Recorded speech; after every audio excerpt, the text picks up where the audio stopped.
Pensei que o pior castigo da velhice fosse a solidão, mas descobri que até o destino sabe quando é hora de devolver o que nos tirou. O rapaz que me ofereceu cuidado, sem saber menos, carregava o meu próprio sangue. Se esta história te emocionou, deixa o teu like, inscreve-te no canal e acompanha mais histórias que tocam o coração. Há dias que não se apagam, por mais que o tempo tente, cobre-lo-se como esquecimento. O dia em que o meu filho me deixou num asilo foi um desses dias. Um dia que ficou preso entre o silêncio e o som de uma porta. A fé crescia devagar.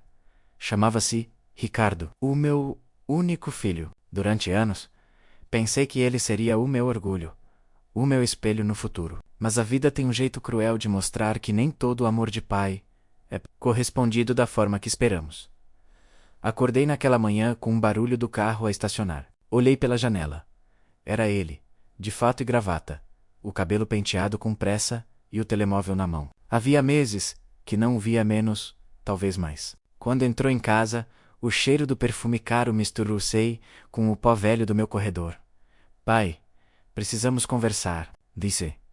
Direto. A voz dele era fria, prática, como se falasse com um estranho. Sentei-me na poltrona e esperei o golpe.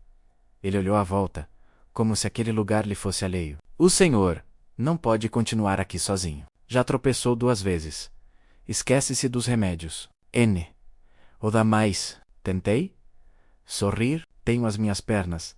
Ainda sei cuidar de mim. Não é seguro, pai. Insistiu. Eu encontrei um lugar bom. Um lugar bom? Repeti, sentindo o gosto amargo da palavra. Chamas a isso um lar de velhos? Ele suspirou, impaciente. Não fale assim. É um sítio limpo, com enfermeiros, gente que sabe cuidar. O senhor vai estar melhor lá. Olhei para ele e vi nos olhos o mesmo brilho de quando era criança.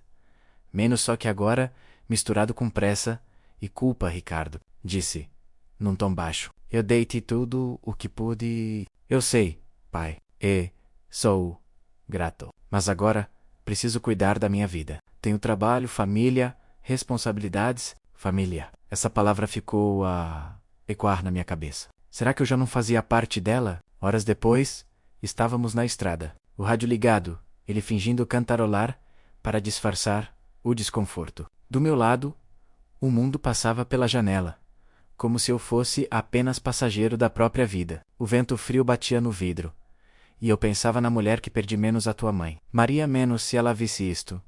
Talvez me perdoasse por tudo o que falei, ou talvez me julgasse com o mesmo silêncio que agora me envolvia.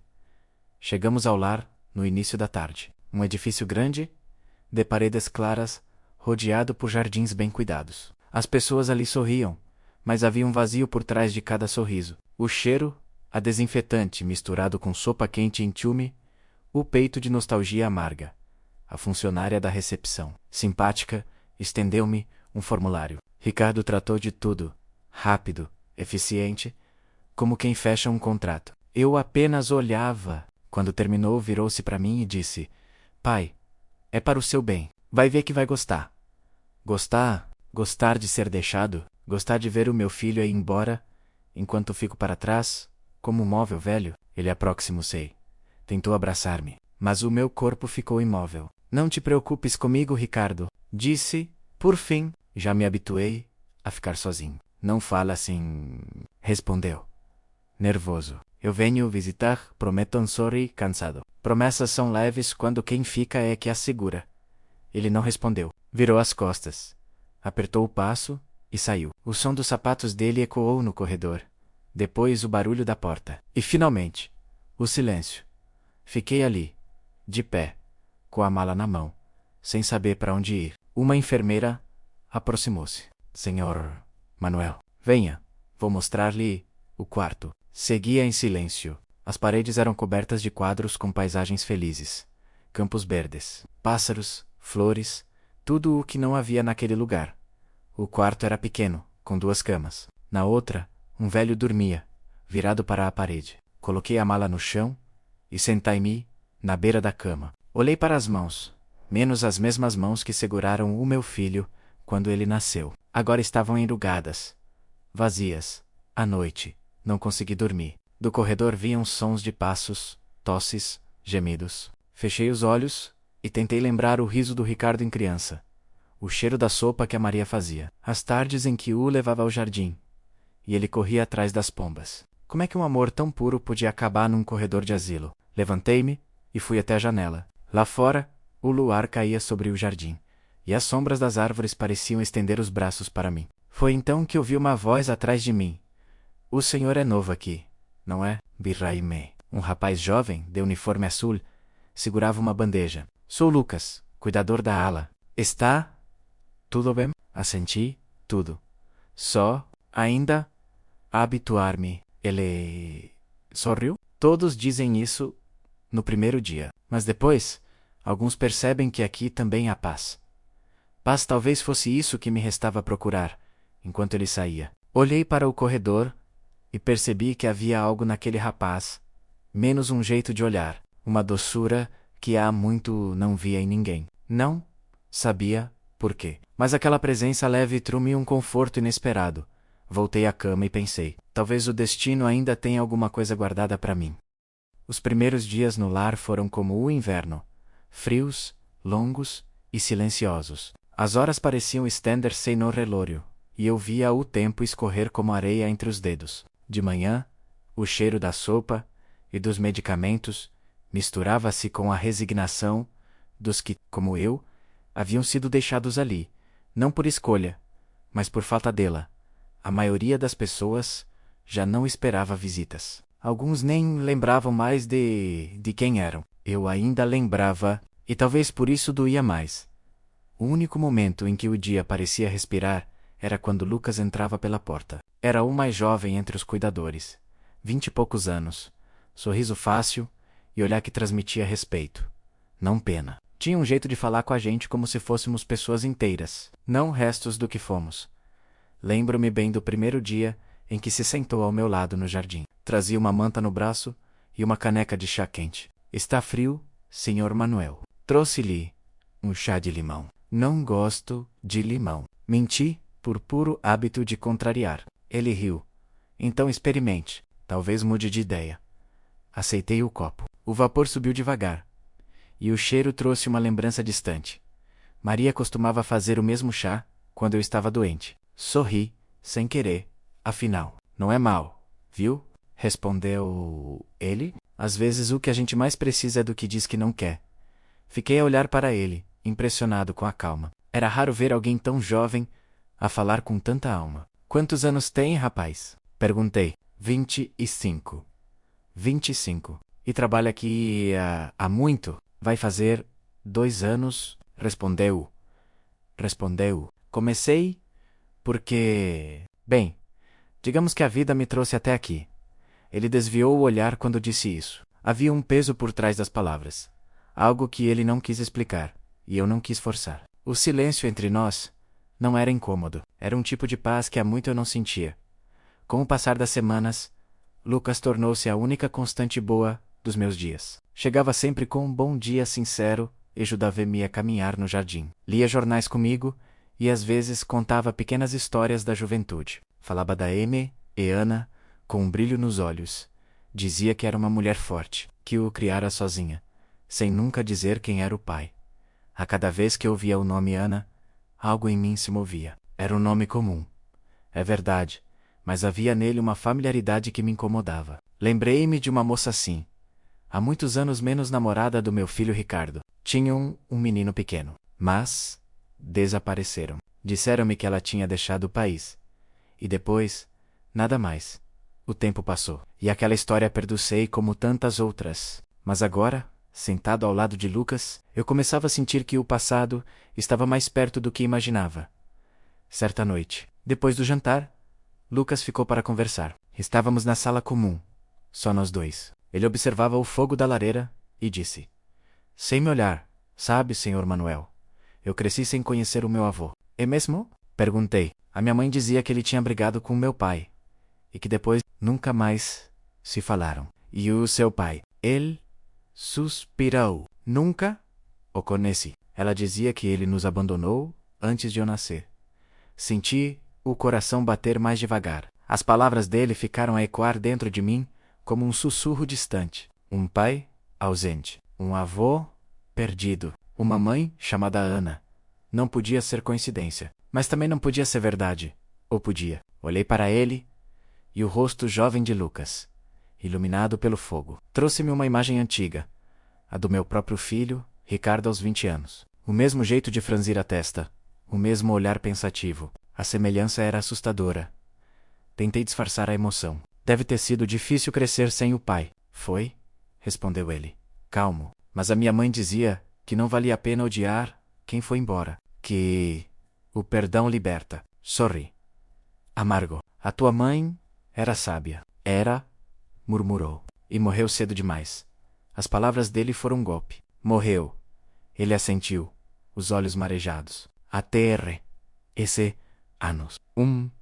Cancro. E depois de um silêncio curto acrescentou. Desde então, venho aqui, cuidar de quem precisa, como eu não pude cuidar dela.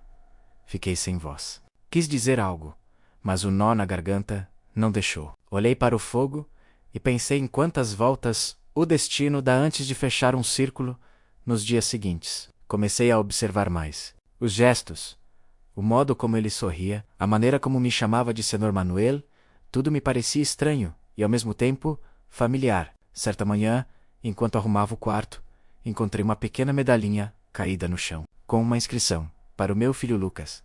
Com amor, mamã. 1998. Fiquei a segurar aquela peça como quem segura o coração. Na parte de trás, havia um símbolo gravado, um sol com 3 raios. Lembrei-me de ter visto aquele mesmo desenho uma vez, num colar que Ana usava há muitos anos. E então, algo em mim se partiu e se juntou ao mesmo tempo nessa noite. Escrevi no meu caderno: a vida é uma casa antiga onde as portas do passado nunca se trancam. E às vezes, quando menos esperamos, alguém entra por elas de novo, trazendo a verdade consigo. Adormeci com a sensação de que algo grande estava prestes a acontecer. E no fundo, sabia, o rapaz que cuidava de mim não era apenas mais um cuidador. Ele era uma peça do meu próprio destino.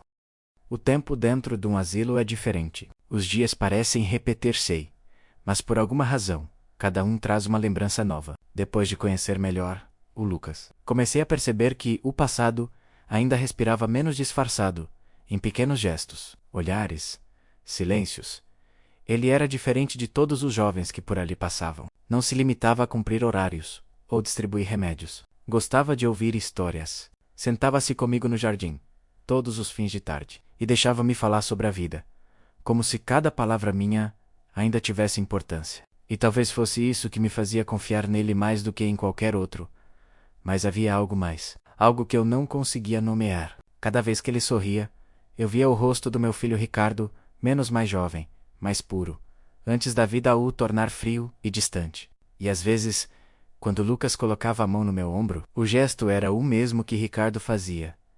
Quando menino, sempre que eu chegava cansado do trabalho, era como ver uma fotografia antiga ganhar vida diante de mim. Certa tarde, a curiosidade venceu o medo. Enquanto ele regava as flores do jardim, perguntei com cuidado: Lucas, disseste que a tua mãe se chamava Ana, não é? Sim, senhor Manuel. E onde é que ela vivia? Aqui, perto, em Almada. Mudou-se para lá, quando eu era pequeno. Assenti, fingindo naturalidade. E o teu pai? Ele hesitou, como se já tivesse respondido aquela pergunta 1000 vezes. Nunca o conheci. A minha mãe dizia que ele era complicado. Complicado? Complicado, sim. Um homem que não soube amar, segundo ela. Senti um arrepio subir-me pela espinha. Ricardo também vivia em Almada, na mesma época, e houve sim uma Ana na vida dele. Lembrei-me de quando ela apareceu lá em casa, tímida, com uma barriga pequena sob o vestido claro. Disse-me que estava grávida do meu filho. Ricardo negou, disse que ela mentia, e na altura eu acreditei nele. Não quis enxergar. Era mais fácil culpar a moça do que aceitar o erro do meu próprio sangue. Agora, sentado naquele banco, diante de um rapaz que podia muito bem ser o neto, que eu neguei, sem saber. O peso do arrependimento começou a sufocar-me. Naquela noite, escrevi uma carta para o Ricardo. As mãos tremiam enquanto segurava a caneta. Filho, talvez o tempo esteja a castigar-me pelo que não quis ver. Preciso falar contigo. Há algo aqui que tem o teu rosto, a tua voz o teu sangue. Vem antes que seja tarde. Entreguei a carta à enfermeira para enviar. Esperei dias, semanas. Nada, nem resposta, nem visita. O silêncio dele foi a confirmação de tudo o que já sabia. Ricardo tinha me apagado da vida dele. Mas Lucas estava ali, todos os dias. Sem saber, preenchia o espaço que o próprio pai havia deixado vazio. Certa manhã, ele apareceu com uma caixa nas mãos. Estive a arrumar as coisas da minha mãe, disse, e encontrei isto. Sentou-se ao meu lado e tirou de dentro da caixa algumas fotografias antigas. Eu olhava uma a uma, até que uma delas me gelou o sangue. Era uma mulher sorridente, jovem, de olhos castanhos claros, Ana. E ao lado dela, um rapaz de cerca de 20 anos, com o mesmo rosto de Ricardo, a mesma covinha no queixo, o mesmo olhar. Reconheci imediatamente. Lucas. Murmurei. Este homem, da foto, ele olhou. A minha mãe disse que era o meu pai. Sabes o nome dele? Não. Só me lembro de ela dizer que se chamava Ricardo, mas nunca quis falar mais. Fiquei sem ar. Olhei para ele e o mundo pareceu parar. A voz sumiu e só consegui segurar-lhe a mão. Ele percebeu a minha reação e perguntou, preocupado: Tá tudo bem, Sr. Manuel? Assenti, com lágrimas nos olhos. Agora está. Não tive coragem de contar-lhe tudo naquele instante, mas dentro de mim, a verdade já não tinha volta. Aquele rapaz, o jovem que cuidava de mim todos os dias, era o filho do meu próprio filho, o neto que o orgulho e o silêncio me tinham roubado. Naquela noite, deitei-me sem dormir. O vento batia nas janelas, e eu sentia o coração bater num ritmo que há muito não sentia, menos um misto de dor e gratidão. Peguei o caderno e escrevi. Passei a vida inteira a esperar perdão, e agora percebo que ele chegou na forma de um rapaz que não sabe quem eu sou, mas que me ama mesmo assim. Fechei os olhos e deixei que as lágrimas corressem. Pela primeira vez, a solidão não me parecia tão escura. O destino, de alguma forma, tinha encontrado um jeito de me devolver o que perdi. Passei a noite inteira acordado, a olhar o teto e a ouvir o vento bater nas janelas. Cada som parecia trazer uma lembrança, menos o riso do meu filho, o olhar da Ana, o silêncio dos anos perdidos. Mas acima de tudo, havia o rosto do Lucas, o neto que o destino colocou à minha frente sem que eu soubesse. Na manhã seguinte, tomei uma decisão. Chega de silêncios. O tempo já me tinha tirado demasiadas oportunidades. Não deixaria que me tirasse também esta. Encontrei-o no jardim, de casaco azul e o mesmo sorriso de sempre. Lucas, precisamos conversar, disse. Ele sentou-se ao meu lado, curioso. Claro, Sr. Manuel. Aconteceu alguma coisa? Respirei fundo. Há algo que tenho de te contar, e talvez mude o que pensas sobre mim. Tirei do bolso uma fotografia antiga, menos a mesma que ele me mostrara dias antes, mas que eu guardara comigo desde então. Apontei para o rapaz da foto. Homem chama-se Ricardo. Sim, o nome que a minha mãe dizia ser o do meu pai. Assenti, com a voz trêmula. Ele é o meu filho. O silêncio que se seguiu foi pesado. Lucas ficou imóvel, tentando processar as palavras. O seu filho? Sim, respondi. O teu pai. Vi os olhos dele encherem-se de lágrimas. Por um momento, nenhum de nós falou. Depois ele perguntou num sussurro. Então, o senhor é o meu avô? Assente, devagar, sentindo a garganta apertar. Sou, e o meu pai. Ele sabe. Não. Ainda não. Mas vou contar. É o mínimo que posso fazer depois de tantos anos, a negar o que devia ter protegido. Lucas levou as mãos ao rosto e chorou. Aproximei-me e segurei-lhe os ombros. Desculpa, rapaz, disse, a voz falhando. Se eu tivesse acreditado na tua mãe, nada disto teria acontecido. Ele ergueu o olhar e, entre lágrimas, sorriu. Não tem de pedir desculpa, avô. Como assim? Porque de alguma forma o destino consertou o erro. Respondeu o senhor. Não me perdeu, apenas me encontrou tarde. Abracei-o, e naquele abraço senti o perdão que passei a vida inteira a procurar. Não precisava mais de palavras, menos apenas do calor daquele momento. Antes de irmos embora, ele disse: Vou escrever ao meu pai. Ele precisa saber? Sim, respondi, emocionado. Chegou a hora de curar o quê? O silêncio feriu.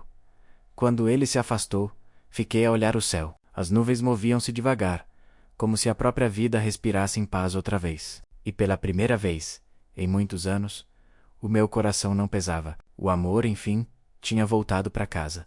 Os dias seguintes pareceram mais leves. Mesmo dentro das mesmas paredes, o mundo parecia diferente, menos como se, ao revelar a verdade, eu tivesse aberto uma janela que o tempo mantinha trancada há anos. Lucas escreveu a carta naquela mesma noite. Lembro-me de o ver, sentado na mesa pequena do refeitório, o papel à frente e as mãos a tremer. Não precisei ler o que escreveu. Bastava-me ver o brilho nos olhos dele para saber que ali não havia raiva, apenas desejo de paz. O envelope partiu no dia seguinte, e depois começamos a esperar. Durante semanas, nenhum sinal. Eu já estava habituado ao silêncio de Ricardo. Um silêncio que pesava mais do que qualquer grito. Mas certa manhã, quando o sol se infiltrava pelas cortinas, ouvi passos apressados no corredor. Lucas entrou no quarto com o rosto iluminado. Ele vem, avó, disse, com a voz embargada. O meu pai vem hoje? Por um instante, senti o coração falhar uma batida. Depois de tantos anos, eu ia encarar o meu filho menos, aquele que me abandonou, e a quem, no fundo, eu também falhei. O relógio parecia andar mais devagar naquele dia. Cada segundo era uma lembrança. O nascimento dele, as primeiras palavras, o orgulho de vê-lo homem, e o momento em que me deixou na porta do asilo. Quando a porta finalmente se abriu, ele estava ali, Ricardo. Mais envelhecido, o cabelo grisalho nas têmporas, mas o mesmo olhar inquieto. Por um momento, ficamos apenas a olhar um para o outro, sem coragem de falar. Foi Lucas quem quebrou o silêncio, pai. Este é o meu avô. Ricardo engoliu em seco, desviando o olhar. Eu não sabia, murmurou. Nem eu respondi, tentando sorrir. O destino tratou de nos apresentar. Ele deu um passo à frente, hesitante. Eu não sei o que dizer. Então, não digas nada. Interrompi, com voz calma. Só me ouve. Falei devagar. Com o coração aberto, passei anos a sentir raiva, mágoa, mas percebi que nenhuma dor vale mais do que o amor que ainda resta. Pai, disse ele, baixando a cabeça. Eu não devia ter deixado o senhor aqui. Fizeste o que achaste certo. Respondi. E de certa forma, se não tivesses feito isso, talvez nunca tivéssemos encontrado o Lucas. Ele ergueu o olhar, e vi lágrimas afermar-se nos cantos dos olhos. Lucas aproximou-se, colocou a mão no ombro dele. Pai, o avô perdoou. Agora falta o senhor se perdoar também. Ricardo chorou. E naquele instante, eu soube que a vida me dava um presente, que pensei jamais merecer, a chance de ver meu filho e meu neto juntos. Finalmente reconciliados, abracei os dois. Foi um abraço, demorado, quente, com o peso de 3 gerações, a desfazer o nó do tempo. O passado deixou de ser ferida e tornou-se cicatriz, menos lembrança de que o amor, quando é verdadeiro, nunca morre. Nos meses seguintes, a rotina do lar ganhou outro sentido. Ricardo visitava-me todas as semanas, às vezes com flores, às vezes apenas com silêncio. Mas era um silêncio novo, sereno, cheio de presença. Lucas continuava a trabalhar ali, e cada vez que o via sorrir, sentia que o mundo, enfim, estava em paz. Com o tempo, o corpo começou a fraquejar. Já não andava como antes, e as mãos tremiam mais do que de costume. Mas o coração, esse batia tranquilo. Sabia que, quando chegasse a hora, não iria sozinho. O amor ficaria, espalhado entre o filho e o neto, que o destino me devolveu. Numa tarde de outono, escrevi a última entrada do meu caderno. O perdão não apaga o passado, mas dá-lhe outro nome. Chama-se paz. E quando a paz chega, é sinal de que a vida, finalmente, cumpriu seu papel. Fechei o caderno, olhei pela janela e vi o sol a descer devagar. O jardim dourado, o vento suave, e ao longe, as vozes de Ricardo e Lucas a chamar-me para cantar Ansore Lavantimi. Com esforço pensei, acho que o céu é assim, um lugar onde finalmente ninguém vai embora. E fui ao encontro deles, com um coração leve, sabendo que, mesmo que o tempo acabasse, o amor continuaria a cuidar de mim.